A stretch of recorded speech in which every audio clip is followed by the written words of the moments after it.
Today it fell to the opposition benches again to speak common sense about the so-called illegal migration.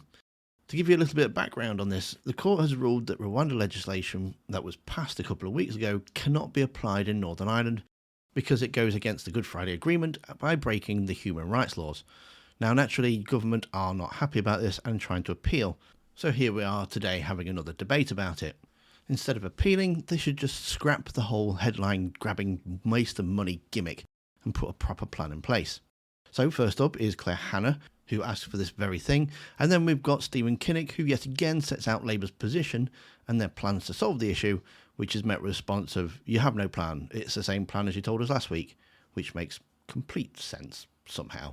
Part of the UK's unwritten constitution. It's of course fundamental to the Good Friday Agreement. That's where the commitment to the vindication of rights flows from. But yes, Brexit and the provisions that have followed have underpinned those rights and have allowed for the pursuance of a remedy.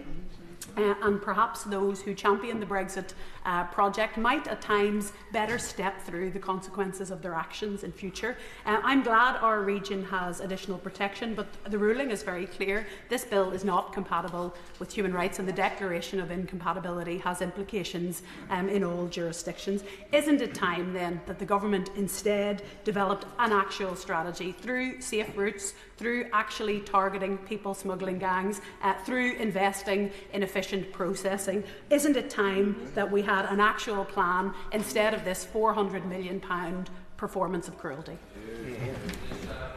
I profoundly disagree with her on her stance on Brexit. I disagree respectfully with her on her interpretation and characterisation of the situation that we are discussing today in the House. What I would say is, in relation to safe and legal routes, we have seen over 500,000 people come via safe and legal routes to this country since 2015. That is something that I think we can all be enormously proud of as a country.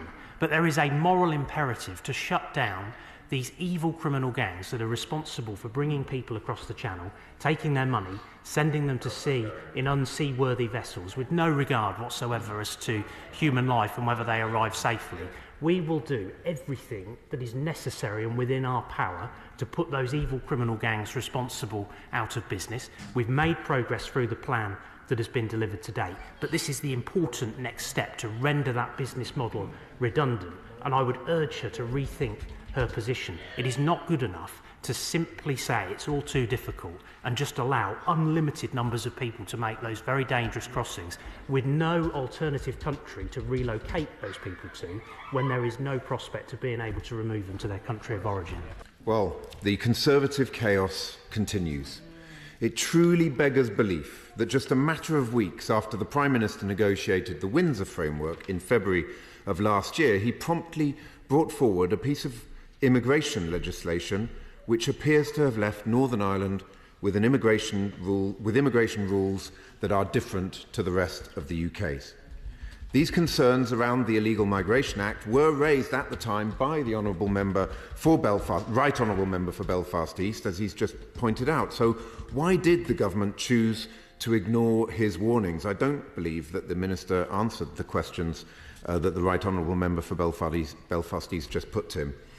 Mr. Speaker, we on these benches are utterly committed to upholding both the Good Friday Agreement and the Windsor Framework in all their dimensions. But this government appears to be more committed to its failing Illegal Migration Act. So can the Minister assure the House that nothing this government does will in any way compromise the Good Friday Agreement or the Windsor Framework? Now, for those who are understandably struggling to keep up with the never-ending stream of immigration legislation that's been flowing from this government, the Illegal Migration Act was the second of 3 bills, all of which had one goal in mind: sending asylum seekers to Rwanda, but all of which are completely failing on their own terms. It has been a shambles from start to finish. Meanwhile, we on these benches are clear about the problem we face, Mr. Speaker. Large numbers of desperate asylum seekers are crossing continents, exploited by criminal smuggling gangs operating the English Channel and being met by an incompetent and clueless Conservative government that has lost control of our borders and is addicted to headline-chasing gimmicks. In contrast, the Labour Party would never have gone down the Rwanda rabbit hole. Instead of wasting taxpayer money on Rwanda, we would introduce a new border security command with extra resource and new powers to go after those criminal gangs. And instead of using expensive asylum hotels, we will deliver our backlog clearance plan and new returns unit to remove people with no right to be in the UK. So could I once again urge the Minister to stop flogging this dead horse of a Rwanda policy and instead to adopt Labour's pragmatic plan to stop the Tory small boats chaos and fix our broken asylum system. Thank you. Well said. Same week, different rant, and week on week we hear the same rant about the opposition's position on these issues. The fact is that they have absolutely no credible plan to stop the flow of people coming across the channel. I simply do not accept his characterisation of the situation. And let me be very clear for him. Yes, we will, and we are committed to upholding our legal obligations. But the Safety of Rwanda Act does not engage the Good Friday Agreement, including the rights chapter.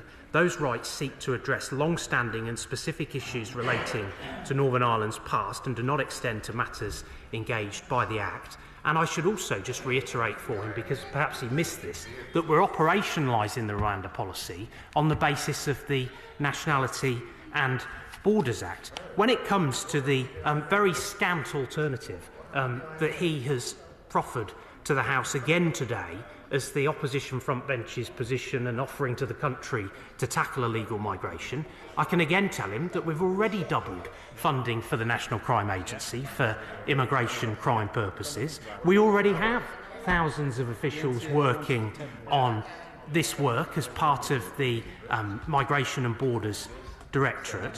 What his policy means in practice is a migrant amnesty, letting thousands of illegal migrants who shouldn't be here stay in the UK indefinitely. He would end the Rwanda scheme, and his leader has been very clear that he would end that come what may, but the fact is it is already working and deterring people from making these crossings in the first place. They would allow tens of thousands of claims to be lodged outside the United Kingdom, undoing all the progress that we have made, Mr. Speaker, in addressing the asylum backlog. And they would also do a deal with the European Union, but one which won't stop the boats. Taking 100,000 asylum seekers every year from EU countries, I don't think that that's a credible offering to the country. The fact is, they just don't get it. They're trying to take the public for fools. Fortunately, we have a plan. We're getting on and delivering on that plan, and we are delivering results, and we will see it through. It boils my blood at the eye-watering cost this gimmick is costing and how they can get away with it. That money could be so much better used elsewhere. And to see the Shadow Home Secretary let rip about this very issue, then you need to watch the video that's on screen now. Thanks for watching, don't forget to hit that like button, and I'll see you next time.